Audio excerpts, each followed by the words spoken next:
সূরা ফাতিহা পড়ে যদি কেউ কোনো উদ্দেশ্য করে নিয়ত করে, সূরা ফাতিহার মধ্যে আল্লাহ শক্তি রেখেছেন। ওই যেই নিয়ত করবে সূরা ফাতিহা পড়ার দ্বারা আল্লাহ তার সেই নিয়তকে পুরা করে দিবেন। এখন সূরা ফাতিহার পাওয়ারে সাপের বিষ পানি হয়ে যায়।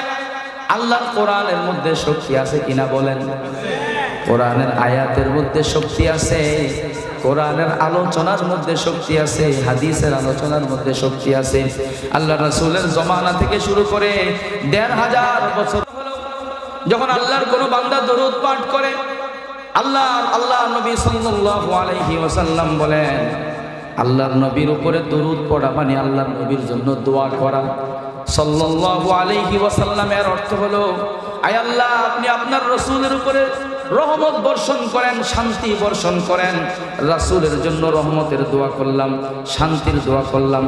বলেন আমি দোয়া করলাম আল্লাহ রহমত বর্ষণ করবেন, শান্তি বর্ষণ করবেন, কিন্তু আমি যদি দোয়া না করতাম তাহলে কি আল্লাহর হাবিবের জন্য রহমত বর্ষণ করতেন না?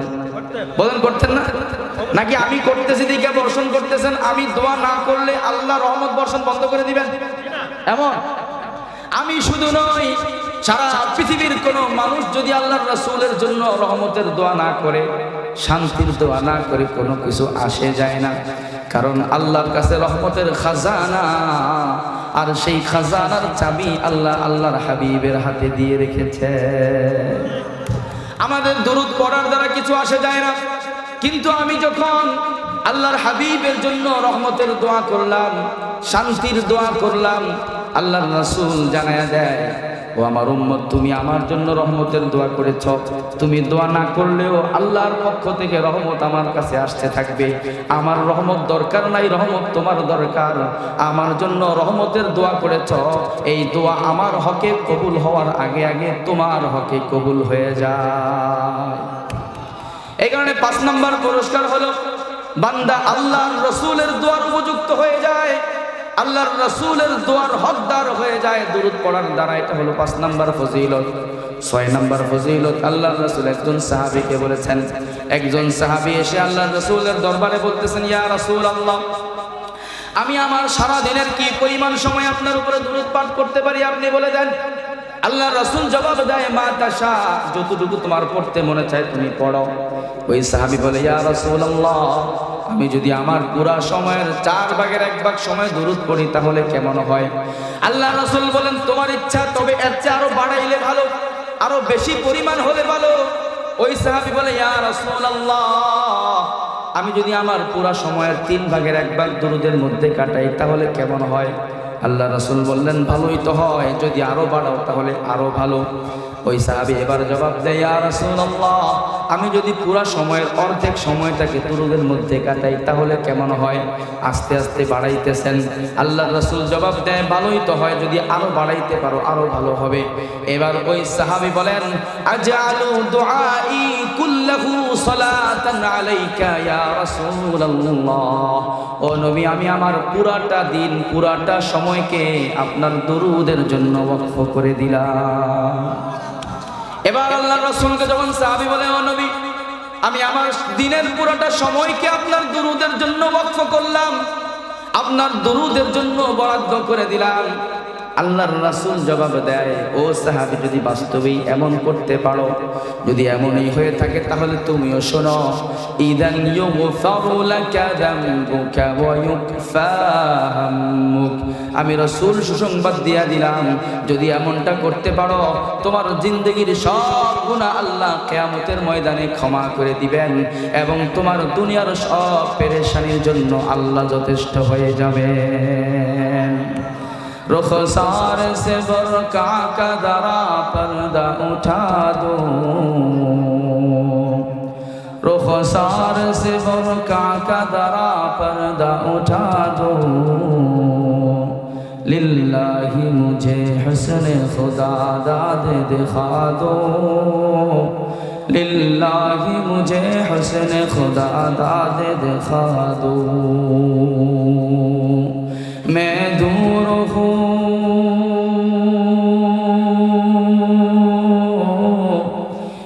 दूर हूँ मजबूर हूँ ऐ सैयद आलम, मैं दूर हूँ मजबूर हूँ ऐ सैयद आलम दीदार दिखाते नहीं आवाज सुना दो दीदार दिखाते नहीं आवाज सुना दो दुरूद शরীফ একবার পড়লে আল্লাহ রাব্বুল আলামিন বান্দাকে যে পুরস্কার দেয় এই পুরস্কারগুলো সব একসাথে করলে 7 ধরনের পুরস্কার হয় 7 ধরনের পুরস্কারের মধ্যে 6টার কথা বললাম 7 নাম্বার পুরস্কার হলো আল্লাহর কোনো বান্দা যদি আল্লাহর রাসূলের উপরে একবার দুরূদ পাঠ করে একবার দুরূদ পাঠ করার দ্বারা কি হয় শুনেন আল্লাহর রাসূল বলেন ইন্না লিল্লাহি তাআলা মালাইকাতান সাইয়াহিনা আল্লাহ রাব্বুল আলামিন জমিনের মধ্যে আল্লাহর কিছু স্পেশাল ফেরেশতা নিয়োগ দিয়ে রেখেছেন যে ফেরেশতাদের দায়িত্ব হলো জমিনের মধ্যে ঘুরে ঘুরে কোন জায়গায় দুরূদ পাঠ করা হয় ওই দুরূদগুলোকে সংগ্রহ করা দুরূদগুলোকে একত্রিত করা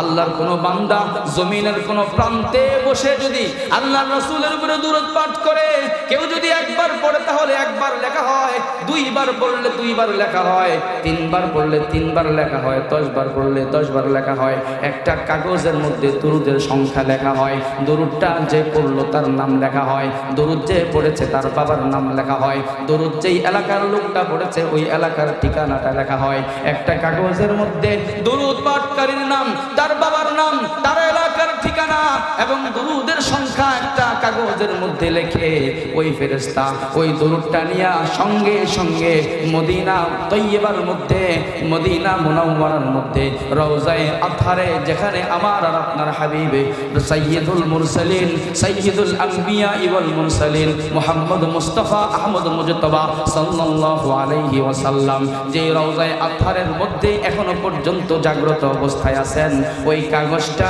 আল্লাহর রাসূলের দরবারে পৌঁছায়া দেয় আল্লাহর রাসূলের দরবারে পৌঁছায়া দেয়া বলে ইয়া রাসূলুল্লাহ ইন্না ফুলানান মিন উম্মাতিক ও নবী আপনার অমুক উম্মত অমুক এলাকা থেকে অমুকের ছেলে অমুক আপনার জন্য সুদূর সেই বাংলাদেশের সেই গৌরীপুর কুমিল্লা জেলার গৌরীপুর এলাকার শাহপুর এলাকা থেকে আপনার অমুক উম্মত অমুকের ছেলে অমুক আপনার জন্য এত দূর থেকে দুরূদের হাদিয়া পাঠিয়েছে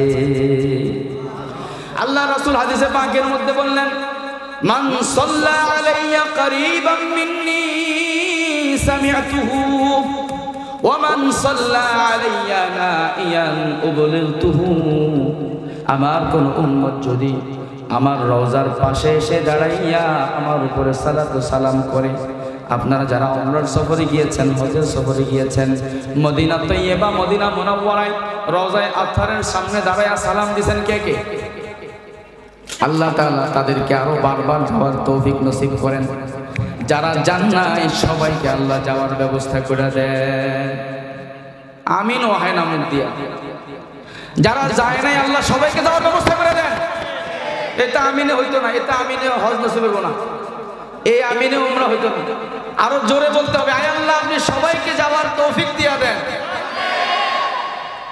আমিনের মধ্যে জজবা থাকা লাগবে আমিনের স্টাইল দেখে আল্লাহ তাআলা বলবে বান্দা এত জজবা নিয়ে আমিন বলছে ও ফেরেশতা কই তুই নামটা লেখ সুবহানাল্লাহ আল্লাহ রাসূলের দরবারের সামনে রওজা আতহারের সামনে দাঁড়াইয়া যারা আসসালাতু ওয়াসসালামু আলাইকা ইয়া রাসূলুল্লাহ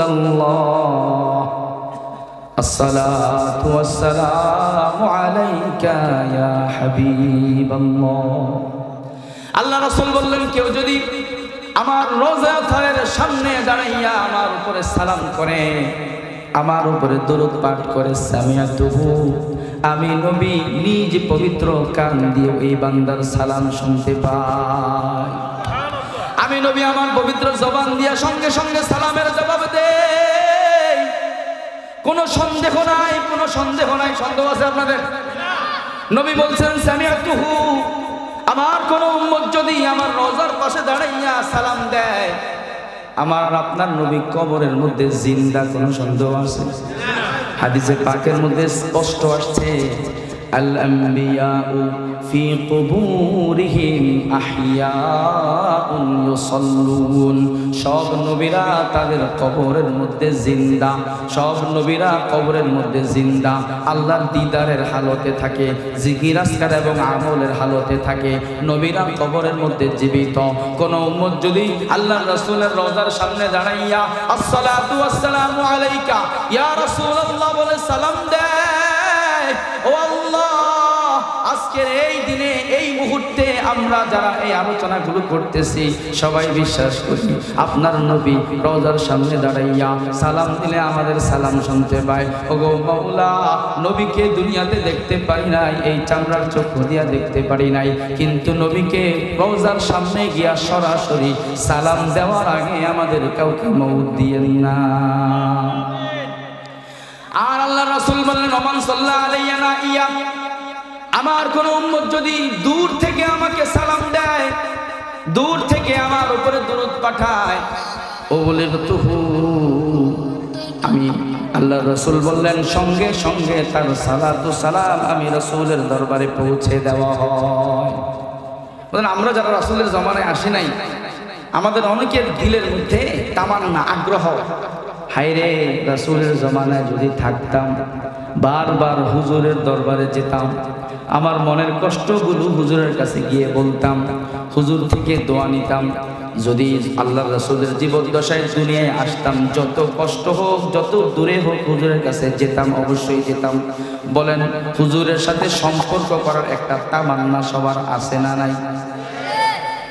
কোন উম্মত এমন পাওয়া যাবে না, হয়তো মদখোর, হয়তো গাঁজা খায়, হয়তো জিনা করে, হয়তো চুগলখড়ি করে, হয়তো সুদের লেনদেন, কিন্তু রাসূলের উম্মত। আল্লাহর রাসূলের ব্যাপারে প্রত্যেকের হৃদয়ের মধ্যে এত ভালোবাসা, এত দয়া, এত মায়া। আল্লাহর রাসূল যদি থাকতো দুনিয়াতে, কোনো না কোনো ভাবে রাসূলের সাথে একটা সম্পর্ক আমি তৈরি করতাম।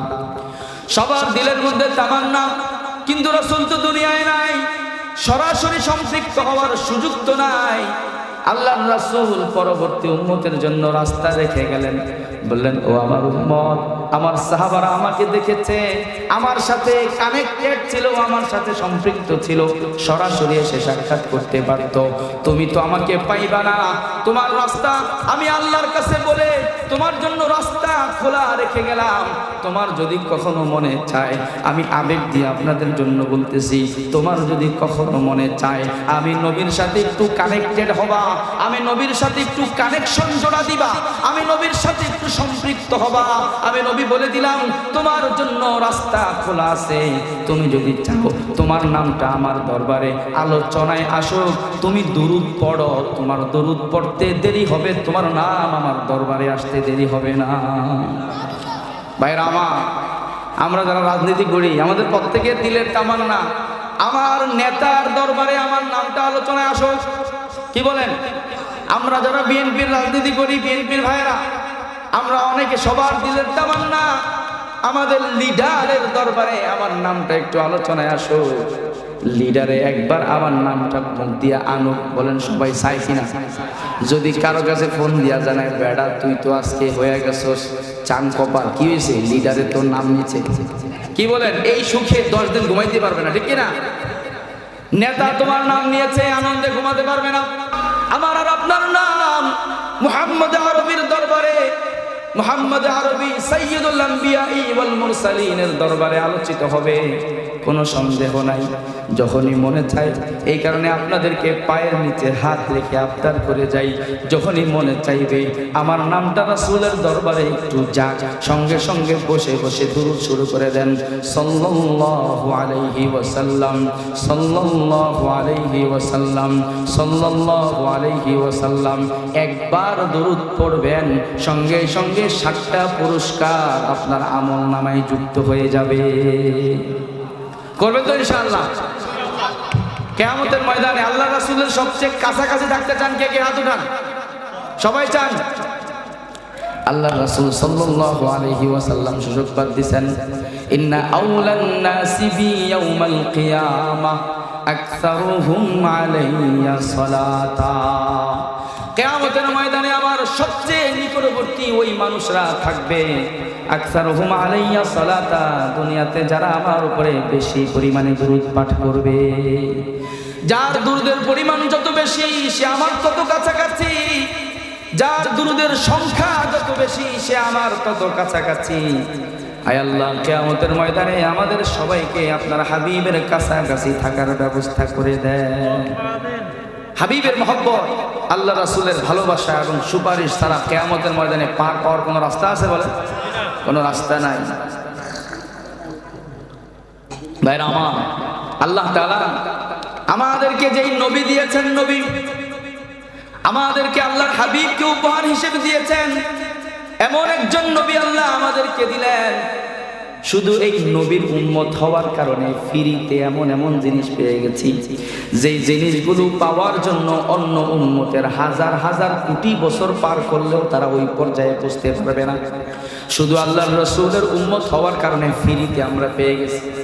আল্লাহ রাসূল সাল্লাল্লাহু আলাইহি ওয়াসাল্লাম নিজের ব্যাপারে বললেন, আনা আউয়াল মান ইউহাররিকু হিলাকাল জান্নাতি ইয়াওমাল কিয়ামাহ।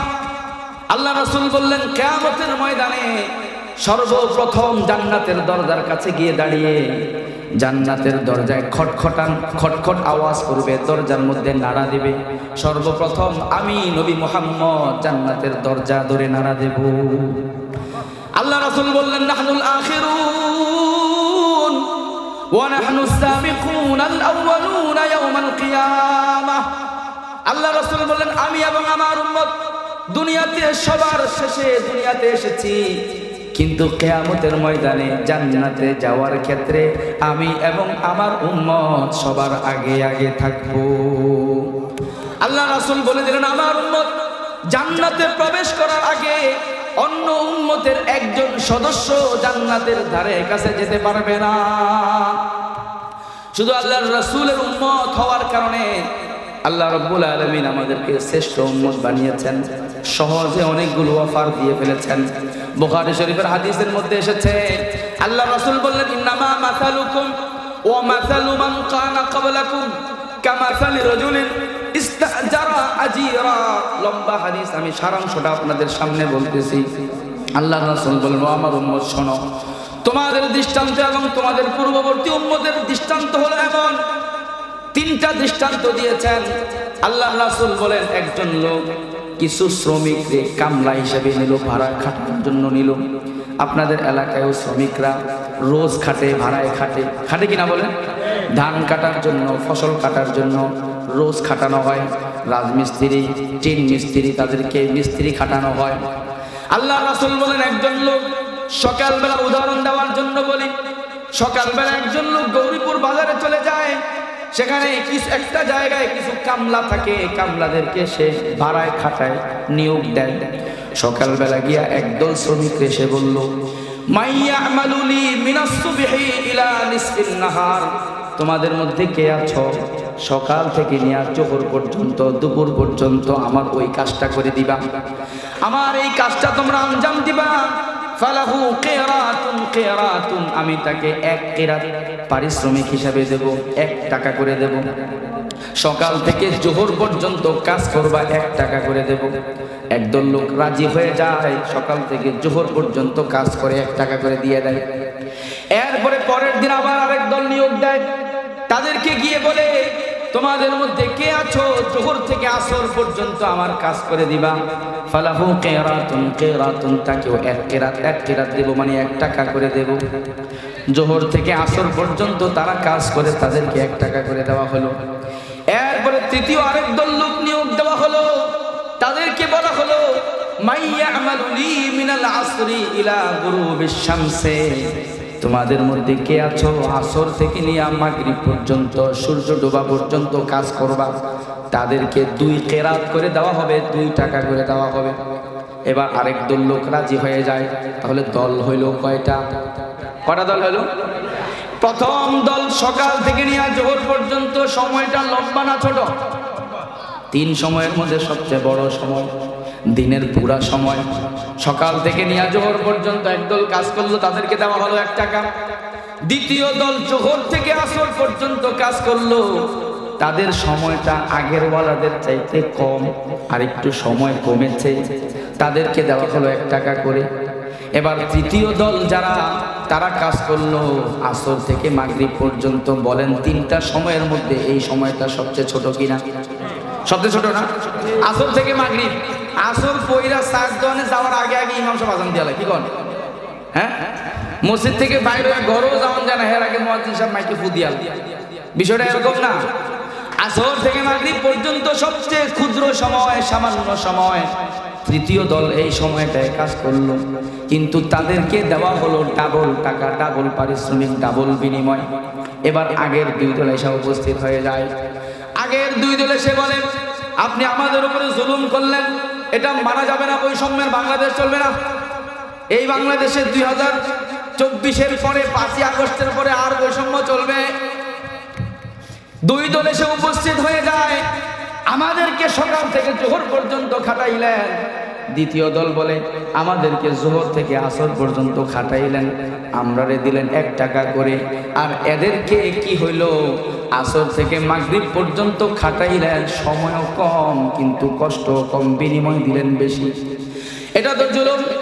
এবার মালিক জবাব দেয়, তোমরা বলো কাকে কি দিয়েছি সেই হিসাব বাদ দাও, তোমাদের সাথে যে চুক্তি করেছিলাম চুক্তি অনুযায়ী তোমরা পাইছো কিনা বলো।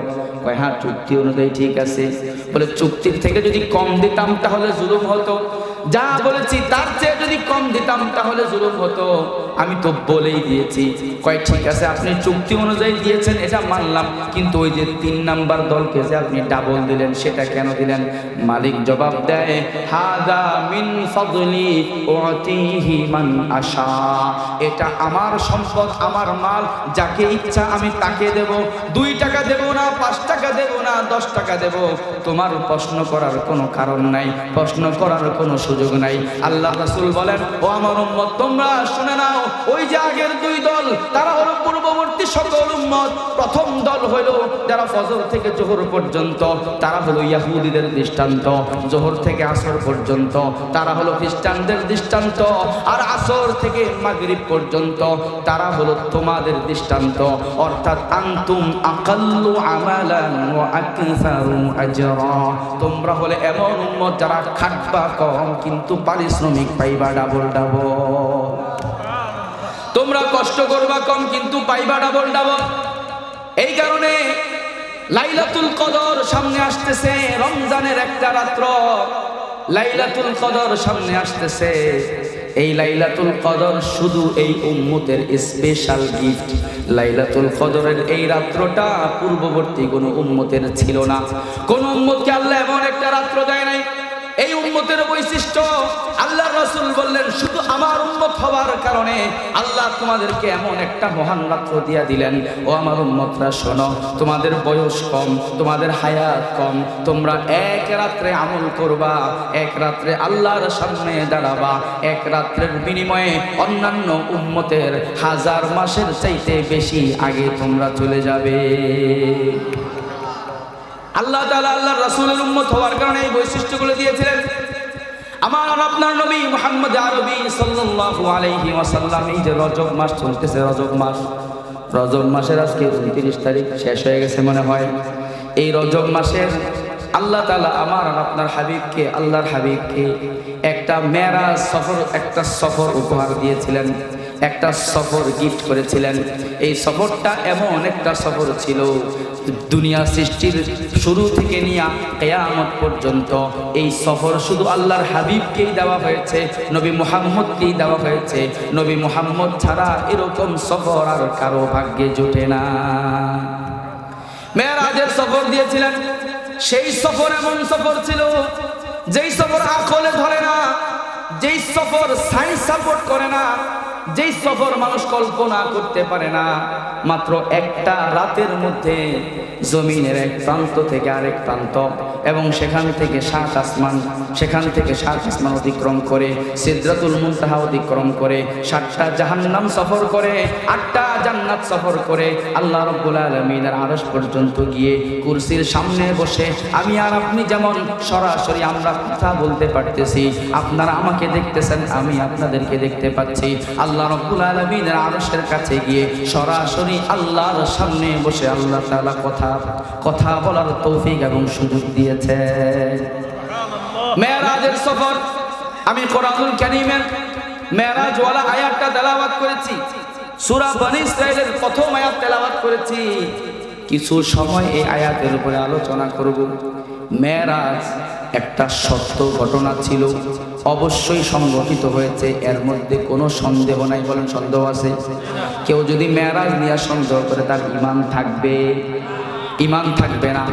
আল্লাহ রাসূল তার রক্তে মাংসে গড়া এই দেহ নিয়ে এই জমিনটা অতিক্রম করে, সাত আসমান ভেদ করে, সিদরাতুল মুনতাহা অতিক্রম করে আরশ পর্যন্ত গিয়েছেন। জান্নাত ঘুরে ঘুরে দেখেছেন, জাহান্নাম ঘুরে ঘুরে দেখেছেন। জান্নাত আল্লাহ তাআলা আল্লাহ রাসূলকে দেখাইলেন, জাহান্নাম দেখাইলেন। কেন দেখাইলেন? যাতে কোনো নাস্তিক, কোনো বেঈমান, কোনো মুক্ত চিন্তার অধিকারী, কোনো কুলাঙ্গার, কোনো ইসলাম বিদ্বেষী, ঈমান বিদ্বেষী আমাদের ঈমানকে নষ্ট করতে না পারে, এই কথা বলতে না পারে। তারা বলে, ও মুসলমানরা, ও ইমানদাররা, তোমরা এমন জিনিস বিশ্বাস করো যেই জিনিস দুনিয়ার কেউ দেখে নাই, যেই জিনিস দুনিয়ার কোনো মানুষ চোখে দেখে নাই, এমন জিনিস বিশ্বাস করো। শুধু শোনা কথার উপরে, শুধু কিছু আরবি কথার উপরে তোমরা বিশ্বাস করে নিলা। আমরা জবাব দিলাম, ওরে নাস্তিক, ওরে বেঈমান, ওরে কুলাঙ্গার, আমরা শুধু শোনা কথার উপর বিশ্বাস করি নাই। আমার আর আপনার নবী মুহাম্মদ আরবী সাল্লাল্লাহু আলাইহি ওয়াসাল্লাম, আমার আর আপনার রূহানি পিতা আদম আলাইহিস সালাতু ওয়াস সালাম, এই দুইজন মহামানবকে আল্লাহ সিলেক্ট করেছেন, নির্বাচন করেছেন। আদম আলাইহিস সালাতু ওয়াস সালামকে বানানোর পরে জান্নাতের মধ্যে আল্লাহ বসবাস করাইছেন। আদম আলাইহিস সালাতু ওয়াস সালাম শুধু জান্নাত দেখেন নাই, জান্নাতের আসবাবপত্র নিয়ামতগুলো ভোগ করার পরে, ব্যবহার করার পরে দুনিয়াতে এসেছেন। আর আরেকজন মহামানবকে সিলেক্ট করলেন, নবী মুহাম্মদ আরবী সাল্লাল্লাহু আলাইহি ওয়াসাল্লামকে এই দুনিয়া থেকে সশরীরে আসমানে মেহমান বানিয়ে জান্নাতগুলো ঘুরে ঘুরে দেখাইছেন। নবী জান্নাত দেখে এসে আমাদেরকে সুসংবাদ দিলেন, আমি জান্নাত দেখে এসেছি, জান্নাতের ভবন দেখে এসেছি, জান্নাতের ফলমূল দেখে এসেছি, জান্নাতের রাস্তাঘাট দেখে এসেছি। নবী মেরাজ থেকে সফর শেষ করার পরে এসে বললেন, ও আমার সাহাবারা, আমি দেখে এসেছি ওমরের বিল্ডিংটা কেমন হবে, ওসমানের ভবনটা কেমন হবে, আবু বকরের অ্যাপার্টমেন্টটা কেমন হবে, ওসমানের কোন ঘরটা আমার ঘরের কোন পাশে থাকবে, রাস্তাঘাটগুলো কেমন হবে, সব দেখে আসছে। আল্লাহ রাসূল মেরাজ থেকে আসার পরে সাহাবায়ে কেরাম জিজ্ঞাসা করলেন, নাব্বিনা আন দুরিল জান্নাতি ইয়া রাসূলুল্লাহ, ও নবী মেরাজে গিয়া জান্নাত দেখে আসলেন, জান্নাত কেমন দেখলেন, বিল্ডিংগুলো কেমন, আপনি আমাদেরকে একটু বলেন। আল্লাহ রাসূল জবাব দেয়, সাহাবারা রে, জান্নাতের বিল্ডিং আমি দেখে আসলাম। জান্নাতের বিল্ডিং আল্লাহ মাটি পোড়ানো ইট দিয়া বানান নাই, লাবিনাতুম মিন যাহাবিন ওয়া লাবিনাতুম মিন ফিদ্দা। জান্নাতের যে বিল্ডিং বানানো হয়েছে, ওই বিল্ডিং এর মধ্যে একটা ইট হলো স্বর্ণের, একটা ইট হলো রূপা। লাবিনাতুম মিন যাহাবিন ওয়া লাবিনাতুম মিন ফিদ্দা ওয়া মিলাতুহা আল মিসক। জান্নাতের যে নিয়ামত আমি দেখে এসেছি, ভবন বানানোর জন্য একটা ইটকে আরেকটা ইটের সাথে জোড়া দিতে হয়, জোড়া লাগাইতে হয়, এর জন্য মশলার প্রয়োজন হয়। মশলা বানাই সিমেন্ট, বালু এবং পানি দিয়ে গুলাইয়া মশলা বানানো হয়। আল্লাহ রাসূল বললেন, স্বর্ণের ইটকে রূপার ইটের সাথে জোড়া দেওয়ার জন্য আল্লাহ তাআলা যে মশলা ব্যবহার করেছেন, ওইটা দুনিয়ার সিমেন্ট গুলানো মশলা নয়, ওটা হলো মিলাতুহা আল মিসক, সরাসরি মিশকে আম্বরকে মশলা হিসেবে ব্যবহার করেছেন।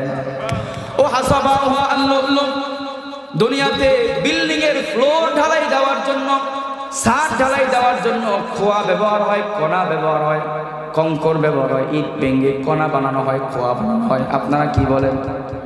আপনারা কি করেন? খোয়া কর না? খোয়া দিয়ে ফ্লোর ঢালাই দেওয়া হয়। আল্লাহ রাসূল বললেন, জান্নাতের বিল্ডিং এর মধ্যে আল্লাহ রাব্বুল আলামিন ইট ভাঙ্গা খোয়া দিয়া ঢালাই দেন নাই, হাসাবাউহা আল-লু'লু, জান্নাতের ফ্লোর ঢালাই দেওয়ার জন্য সরাসরি জান্নাতের দামি দামি মণি মুক্তা আল্লাহ ব্যবহার করেছেন। আল্লাহ রাসূল মেরাজে গিয়ে জান্নাত দেখে আসলেন, জান্নাত দেখে আমাদেরকে সংবাদ দিলেন। এবার কোন নাস্তিকের বাচ্চা যদি প্রশ্ন করে অভিযোগ তোলে, তোমাদের জান্নাত তো কেউ দেখে নাই, দুনিয়ার কোনো মানুষ দেখে নাই, তখন আমি বলবো, আমি যদিও দেখি নাই, কিন্তু আমার পক্ষ থেকে আমার নবী, আমার রূহানি পিতা সাইয়্যিদুল মুরসালিন, সাইয়্যিদুল আম্বিয়া ওয়াল মুরসালিন মুহাম্মদ আরবি সাল্লাল্লাহু আলাইহি ওয়াসাল্লাম দেখে আসছেন। তার দেখাটাই আমার জন্য যথেষ্ট হয়ে গেছে। তার দেখাটাই আমার জন্য যথেষ্ট। এই কারণে ভাইরা আমার, যাতে কোনো নাস্তিক এই অভিযোগ তুলতে না পারে, আল্লাহ সরাসরি জান্নাত দেখায়া দিলেন। আল্লাহর রাসূল সাল্লাল্লাহু আলাইহি ওয়াসাল্লাম যখন মেরাজ শেষ করে আসলেন, আসার পরে মক্কার কাফেরদের কাছে যখন এই কথাটা ছড়ায়া যায়, মক্কার কাফেররা বলে, এটা তো কেমন কথা, পাগল ছাগলও বিশ্বাস করবে না। এক রাতের মধ্যে মক্কা থেকে সেই মসজিদে হারাম থেকে মসজিদে আকসা পর্যন্ত, মক্কা থেকে ফিলিস্তিন পর্যন্ত সফর, মক্কা থেকে ফিলিস্তিন পর্যন্ত যাওয়ার জন্য কমপক্ষে 1 সপ্তাহ সময় প্রয়োজন। এক রাত্রে তো এখানেই যাওয়া সম্ভব না। আবার সেখান থেকে নাকি 7 আসমান, সেখান থেকে নাকি সিদরাতুল মুনতাহা, এগুলা তো পাগলও বিশ্বাস করবে না। তারা এটা নিয়ে হাসি তামাশা শুরু করে দেয়। দুর্বল ইমানদার যারা, তাদের ইমানগুলো হালকা হয়ে যায়, ইমান ছাড়া হয়ে যাওয়ার অবস্থা। তারা এবার একদল কাফের আল্লাহর রাসূলের দরবারে উপস্থিত হয়ে বলে, ও মুহাম্মদ, সত্যই যদি তুমি মেরাজে গিয়ে থাকো, সত্যই যদি তুমি মসজিদে আকসা দেখে থাকো, তাহলে আমাদের কিছু প্রশ্ন আছে, প্রশ্নের জবাব দিতে হবে। তুমি যদি মসজিদে আকসায় গিয়ে থাকো, অবশ্যই মসজিদে আকসা তুমি দেখেছ, তুমি জবাব দাও, মসজিদে আকসায় দরজা জানালা কয়টা? মসজিদে আকসায় দরজা জানালা কয়টা? জবাব দাও। মসজিদে আকসায় দরজা কয়টা? জানালা কয়টা? লাইট কয়টা? ফ্যান কয়টা? জবাব দাও। আচ্ছা, আপনারা বলেন, আল্লাহ রাসূল মসজিদে আকসায় গেছেন, কোনো সন্দেহ নাই, কিন্তু আল্লাহ রাসূল মসজিদে আকসায় গিয়া দরজা জানালা গুনতে গেছেন? এই বলেন না, দরজা জানালা গুনতে গেছেন? আপনাদের মসজিদের খতিব সাহেব, ইমাম সাহেব আজকে 5 বছর মসজিদে ইমামতি করে, জুমা পড়ায়, ওনারা যদি হঠাৎ করে কেউ জিগায়, আরে আমি আমারটাই বলি, ওনারটা তো আমি বলতে পারবো না, মসজিদ ছোট হইতে পারে, বড় হইতে পারে। আমি যেই মসজিদে আজকে এত বছর যাবৎ জুমা পড়াচ্ছি, নামাজও পড়াই 5 ওয়াক্ত থাকলে, তো ওই মসজিদে যদি আমাকে কেউ জিজ্ঞাসা করে, হুজুর আপনার মসজিদের দরজা কয়টা, জানালা কয়টা, আমি তো বলতে পারবো না। তার মানে কি আমি মসজিদ দেখি নাই, আমি মসজিদে যাই নাই? আল্লাহর রাসূল গেছেন মসজিদে, আল্লাহ তাআলা নিছেন মেহমান বানায়া, ওখানে সব নবীদেরকে নিয়ে 2 রাকাত নামাজ পড়ছেন, ইমামতি করেছেন। আল্লাহ রাসূল কি গিয়ে 1টা 2টা করে দরজা গুনছেন? আমরার জমানার যদি লোক হয়, তাহলে এরা একটা মোবাইল নিয়ে যাবে, পুরাটা ভিডিও করে আনবে, কি কর? হ্যাঁ না? দরজা জানালা গুনবে, কোন জায়গায় কি আছে। নবীরা তো আর এই উদ্দেশ্যে সফর করে না, পর্যটনের জন্য করছেন, বলেন, দেখার জন্য গেছেন? আল্লাহ তাআলা নিয়েছেন, নবী তো দরজা জানালা গোনার জন্য যায় নাই। প্রশ্নটা কেমন জটিল হয়ে গেল। যদি আপনি মসজিদে আকসায় গিয়ে থাকেন, জবাব দেন, মসজিদে আকসার দরজা জানালা কয়টা? আল্লাহ রাসূল পেরেশান হয়ে যায়। এবার আল্লাহ রাব্বুল আলামিন জিবরাইলের মাধ্যমে জানায়া দেয়, ও নবী, আপনি পেরেশান হয়েন না, টেনশন নিয়েন না, জালেমদেরকে বলেন ওই সময় আসার জন্য, আপনি জবাব দিয়ে দিবেন। তাদেরকে সময় দিয়ে দেন, তোমরা ওই সময় আসো, আমি তোমাদের প্রশ্নের জবাব দিয়ে দেব। আল্লাহ রাসূল সময় দিয়ে দিলেন, তোমরা আগামীকাল সকালে আসো, আমি জবাব দিয়ে দেব। লম্বা ঘটনা আমি সংক্ষেপ করার জন্য বলতেছি। তারা পরদিন সকালে আসে, আল্লাহর রাসূল জবাব দেওয়ার জন্য বসে যান। কিভাবে জবাব দিবেন, উনি তো গনে আসেন নাই। আল্লাহ তাআলা বলেন, নবী ঘাবড়ায়েন না, ব্যবস্থা আমি করতেছি। হাদিসের কিতাবের মধ্যে পাওয়া যায়, নবী বসলেন, আল্লাহ তাআলা কাফেররা নবীর সামনে বসা, আল্লাহ তাআলা পুরা মসজিদে আকসাটাকে শূন্যের মধ্যে ভিডিও আকারে আল্লাহর রাসূলের সামনে তুলে ধরলেন। ও নবী, আপনি এবার দেখে দেখে জবাব দেন। মসজিদে আকসাটাকে ঘুরানো হচ্ছে, আল্লাহর রাসূলের সামনে স্ক্রিনে দেখানো হচ্ছে, উন্মুক্ত স্ক্রিনে দেখানো হচ্ছে। আল্লাহর রাসূল মসজিদে আকসা দেখে দেখে কয়টা জানালা, কয়টা দরজা, কয়টা পিলার, কয়টা লাইট, সব জবাব দিচ্ছেন। পুরো মেরাজের সফরটা ছিল কুদরতি সফর। আল্লাহ কুদরতি সিস্টেমে সফরের আয়োজন করেছেন। এই সফর অবশ্যই ঘটেছে, এটা নিয়ে সন্দেহ করলে ঈমান থাকবে না। এখন এই সফর কোন প্রেক্ষাপটে ঘটেছে, এই বিষয়ে আমি 2-1টা কথা বলি। কি জন্য আল্লাহ তাআলা আল্লাহর রাসূলকে এত মহান একটা সফর, এই জার্নিটা গিফট করলেন, উপহার দিলেন, কি জন্য দিলেন?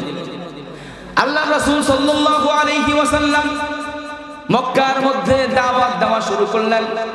নবী হবার পরে নবুয়তের দাওয়াত দেওয়া শুরু করলেন, তাওহীদের দাওয়াত দেওয়া শুরু করলেন। দাওয়াত দিতেছেন। দাওয়াত শুরু করার পর থেকেই বিভিন্ন ধরনের নির্যাতন আসা শুরু হয়। বিভিন্ন লাইনে নির্যাতন, মানসিক নির্যাতন, শারীরিক নির্যাতন, সাহাবায়ে কেরামের উপর নির্যাতন। এই পুরো 10 বছরের সময়ে দুইজন মানুষ আল্লাহর রাসূলকে সর্বোচ্চ সাপোর্ট করেছে। একজন হলো ভিতরে, আরেকজন হলেন বাহিরে। দুইজনের মধ্যে ভিতরে যিনি সাপোর্ট করেছেন তিনি হলেন আম্মাজান খাদিজাতুল কুবরা রাদিয়াল্লাহু তাআলা আনহা। আম্মাজান খাদিজাতুল কুবরা আল্লাহর রাসূলের সহধর্মিণী ছিলেন, আল্লাহর রাসূলের স্ত্রী ছিলেন। নবী কোনো কারণে বাহিরে যদি টেনশন নিয়ে ভিতরে আসতেন, বাহিরের থেকে কোনো কষ্ট নিয়ে যদি ঘরে আসতেন, আম্মাজান খাদিজা সান্ত্বনা দিয়ে সঙ্গে সঙ্গে মনের দুঃখগুলো ভুলিয়ে দিতেন। আরেকজন মানুষ বাহিরে সাপোর্ট করেছে, তিনি হলেন আবু তালেব, চাচা আবু তালেব। মক্কার নেতা ছিলেন, কাফেরদের সর্দার ছিলেন, মুসলমান হয় নাই, কালিমা পড়ে নাই, কিন্তু যতদিন বেঁচে ছিলেন আল্লাহর রাসূলের উপরে পিতার মতো ছায়া দিয়েছিলেন, বাবার মতো ছায়া দিয়েছিলেন। দুইজন মানুষ আল্লাহর রাসূলকে সর্বোচ্চ সাপোর্ট করেছে। কিন্তু নবুয়তের 10 বছরের মাথায়, নবুয়ত পাওয়ার 10 বছর পার হওয়ার পরে আল্লাহর রাসূল নবুয়তের 7ম বর্ষ থেকে নিয়ে 10ম বর্ষ পর্যন্ত এই 3 বছর কারাবদ্ধ জীবন যাপন করেছেন, কারাগারের জীবন যাপন করেছেন। শিআবে আবি তালেব নামক একটা জায়গায় আল্লাহর রাসূল এবং যারা ঈমান এনেছে তাদেরকে আবদ্ধ করে রাখা হয়েছিল, তাদেরকে পুরো সমাজ থেকে বিচ্ছিন্ন করে রাখা হয়েছিল। 3 বছরের কারাগারের জীবন। 3 বছরের কারাগারের এই জীবনে আবু তালেব আল্লাহর রাসূলের সাথে ছিলেন। এই কারাগারের জীবন যখন শেষ হয়, সেই কারাগারের জীবন থেকে যখন মুক্তি মিলে, মুক্তি পাওয়ার কিছুদিন পরে আবু তালেব দুনিয়া থেকে বিদায় হয়ে যায়। আবু তালেব যখন দুনিয়া থেকে বিদায় হয়ে যায়, যতদিন আবু তালেব জিন্দা ছিল কোনো কাফের সরাসরি আল্লাহর রাসূলের উপরে আঘাত করতে পারে নাই, সরাসরি আল্লাহর রাসূলের গায়ে হামলা করতে সাহস পায় নাই। কিন্তু যখন আবু তালেব দুনিয়া থেকে চলে যায়, এবার আর কাফেরদেরকে বাধা দেওয়ার কেউ থাকলো না, বাহিরে সাপোর্ট করার কেউ থাকলো না, একটা সাপোর্টার চলে যায়। আবার ঘটনা ঘটে এমন, আবু তালেব দুনিয়া থেকে বিদায় হয় কিন্তু ঈমান নিয়ে যাইতে পারে নাই, বেঈমান অবস্থায় দুনিয়া থেকে চলে যায়। আল্লাহ রাসূলের মনের মধ্যে অনেক যন্ত্রণা, অনেক কষ্ট, কলিজা ফেটে কান্না আসে।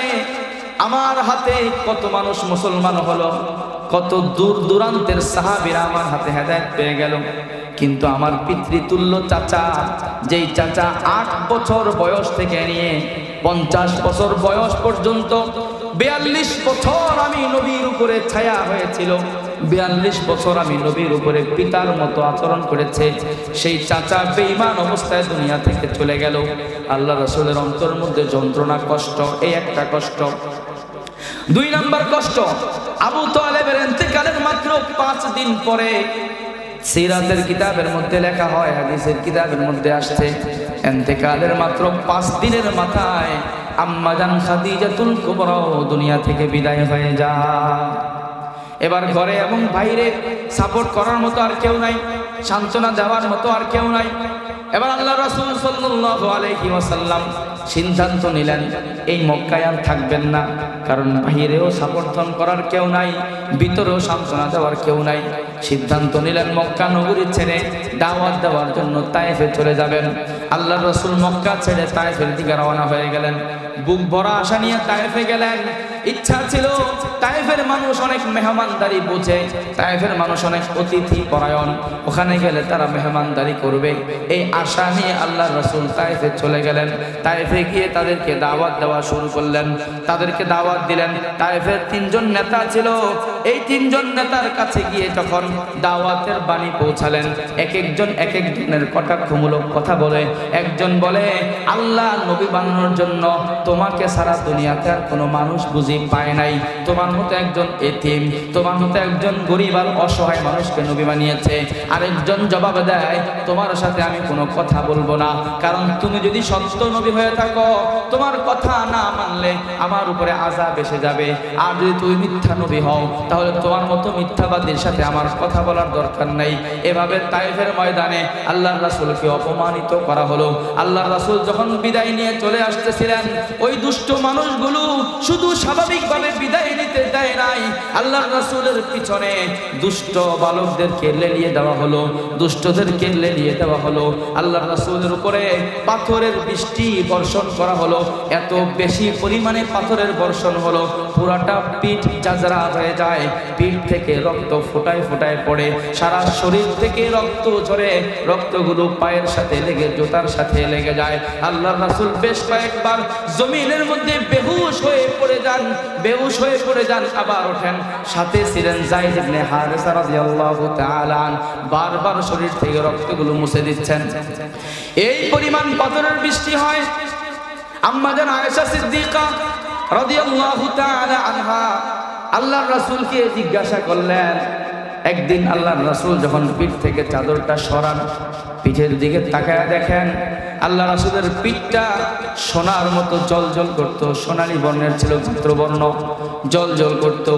আল্লাহ রাসূলের পিঠের দিকে তাকায় আম্মা জান আয়েশা বলে, ইয়া রাসূলুল্লাহ, শৈশবে কোনোদিন আপনার বসন্ত রোগ হয়েছিল কিনা বলেন। আল্লাহর রাসূল জবাব দেয়, আয়েশা রে, আমার কোনোদিন বসন্ত রোগ হয় নাই। আল্লাহ আমার দেহটাকে রোগ বিসুখ থেকে পবিত্র রেখেছেন, মুক্ত রেখেছেন, আমার জন্য এই জাতীয় রোগ আল্লাহ কোনোদিন দেয় নাই। আম্মা জান জিজ্ঞাসা করে, তাহলে ও নবী, আপনার পিঠের মধ্যে অসংখ্য বসন্তের দাগ, এই দাগ কোত্থেকে আসলো? আল্লাহর রাসূল জবাব দেয়, এগুলো বসন্তের দাগ না রে আয়েশা, তায়েফের ময়দানে আমার উপরে এই পরিমাণ পাথরের বর্ষণ হয়েছে, আমার শরীরের মধ্যে সামান্য জায়গা বাকি ছিল না, দুষ্ট ছেলেরা পাথরের আঘাত করতে করতে আমার পিঠটাকে ঝাঁঝরা বানিয়ে ফেলেছিল। এরকম নির্যাতনের শিকার হলেন। আল্লাহ রাসূল তায়েফের শহরের এরিয়া অতিক্রম করে একটা বাগানের কাছে চলে গেলেন। ওখানে গিয়ে একটা পাথরের উপরে বসলেন। আল্লাহ রাসূল সেখানে বসে দুইটা হাত তুলে আল্লাহকে বললেন, আল্লাহুম্মা ইন্নী আশকু ইলাইকা দাফা কুওয়াতি ওয়া কিল্লাতা হিলাতি ওয়া হাওয়ানি আলান নাস। আল্লাহুম্মা আনতা রব্বুল মুস্তাদআফিন ওয়া ইলাহাল আলামিন। আল্লাহ তাআলার দিকে দুইটা হাত উঠায়া আল্লাহ রাসূল দোয়া করতেছেন, আয় আল্লাহ, আমি আপনার কাছে আমার নিজের দুর্বলতার কথা বলতেছি, আমার নিজের অসহায়ত্বের কথা বলতেছি। আয় আল্লাহ, এই তায়েফবাসীর কোনো দোষ নাই, আমার নিজের অক্ষমতার কথা বলতেছি। ইন্নী আশকু ইলাইকা দাফা কুওয়াতি, আমার সামর্থ্যের কমতির কথা বলতেছি, আমার দুর্বলতার কথা আপনাকে বলতেছি। এবার আল্লাহ রাসূল বলেন, ও আল্লাহ, আপনি আমার ব্যাপারে যা ফয়সালা করেন আমার কোনো আপত্তি নাই। আপনি যদি আমাকে কোনো দুশমনের হাতে ছেড়ে দেন, ওই দুশমন যদি আমাকে টুকরা টুকরা করে ফেলে, তাহলেও কোনো আপত্তি নাই।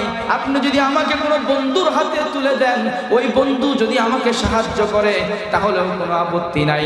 চাইলে আমাকে দুশমনের হাতেও তুলে দিতে পারেন, চাইলে আমাকে বন্ধুর হাতেও তুলে দিতে পারেন। ইনলাম তাকুন গাদাবান আলাইয়া ফালা উবালি। ও আল্লাহ, আপনি যদি আমার উপরে রাজি থাকেন তাহলে আমার আর কোনো পরোয়া নাই। আপনি যদি আমার উপরে খুশি থাকেন তাহলে আমার কোনো পরোয়া নাই। আমার পিঠটা ঝালঝাল্লার মতো হয়ে গেছে, চাদরা হয়ে গেছে, আমার কোনো পরোয়া নাই। ও আল্লাহ, শুধু আপনি আমার উপরে রাজি থাকলেই চলবে। ভাইরা আমার, এত বড় নির্যাতনের সময় কিন্তু আল্লাহ রাসূল তাদের ব্যাপারে কোনো অভিযোগ না, অভিযোগটা নিজের দুর্বলতার করতেছেন। আল্লাহ রাসূলের এই দৃশ্য দেখে আর জবান থেকে বের হওয়া এই কথাগুলো শোনার পরে আল্লাহর রহমতের দরিয়ার মধ্যে জোশ এসে যায়। সঙ্গে সঙ্গে আল্লাহ তাআলা জিবরাইলকে পাঠিয়ে দেন। জিবরাইল আল্লাহ রাসূলের সামনে এসে আল্লাহ রাসূলকে সালাম দেন, আসসালামু আলাইকা ইয়া রাসূলুল্লাহ। আল্লাহ রাসূলকে সালাম দিয়া বলে, ও আল্লাহর রাসূল, আল্লাহ তাআলা আপনার এই দুরবস্থা দেখেছেন আর আপনি যা বলেছেন আল্লাহ সব শুনেছেন। আল্লাহ তাআলা সঙ্গে সঙ্গে আমাকে আপনার কাছে পাঠিয়ে দিয়েছেন। ও নবী, আপনি একটু চেহারাটা উপরের দিকে উঠান, আসমানের দিকে দেখেন। হাদা মালাকুল জিবালে, আল্লাহ তাআলা আপনার কাছে পাহাড়ের ফেরেশতা পাঠিয়ে দিয়েছেন। পাহাড়ের ফেরেশতা আপনার হুকুমের অপেক্ষায় আছে। আল্লাহ তাআলা বলেছেন আজকের দিনে আপনি যা হুকুম দিবেন সে তাই পালন করবে। ও নবী, পাহাড়ের ফেরেশতা আপনাকে সালাম দিতে চায়, একটু তার সালামের জবাব দেন। আল্লাহ রাসূল উপরের দিকে তাকাইলেন। এবার দেখা যায় মহাশূন্যের মধ্যে